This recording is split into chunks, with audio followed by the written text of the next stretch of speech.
It's Weekend Edition here on your home for the classics and NPR News, 90.1 WABE. I'm Jim Burress.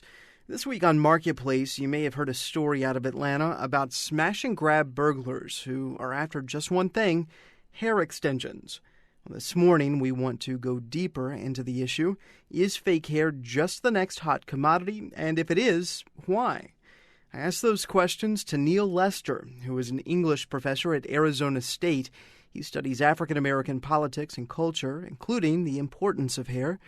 Lester first became aware of hair weave heists just a few years ago when a Phoenix TV station called him to talk about the issue. Lester says news coverage often makes fun of the trend. And so it didn't strike me as anything quite funny, especially when I knew that people were losing their lives trying to defend their property as people were stealing hair. So it wasn't funny, and when I was approached multiple times, it seemed to be more funny than sort of acknowledging a reality. But this is something real. I mean, people are losing money. As you mentioned, some people are losing their lives or livelihoods over this. Do you think the magnitude of the issue is getting lost because a lot of people see this as somewhat trivial?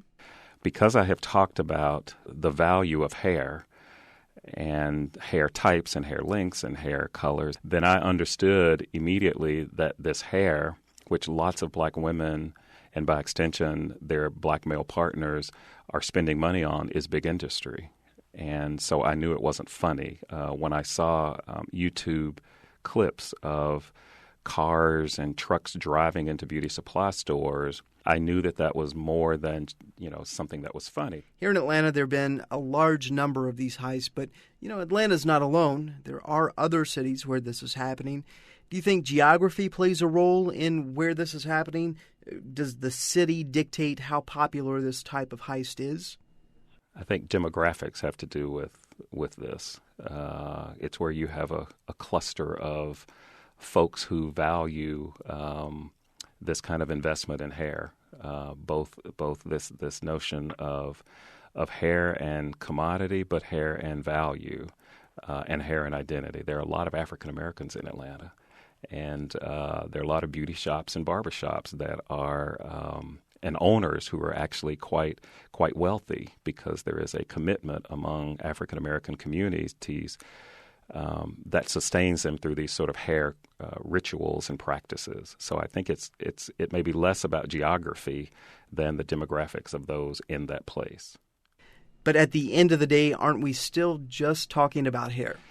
We all know what it's like to get a haircut that doesn't quite feel like it's what you wanted, but or expect that hair will grow back. However, when you start talking about the relevance of hair among African Americans, it takes on a slightly more nuanced reading.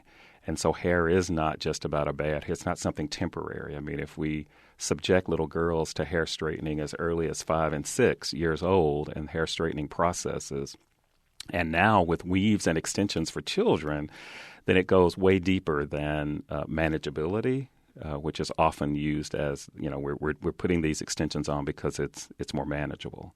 But they risk damaging by leaving it on too long. There are all kinds of ways in which this is beyond the sort of aesthetics of this.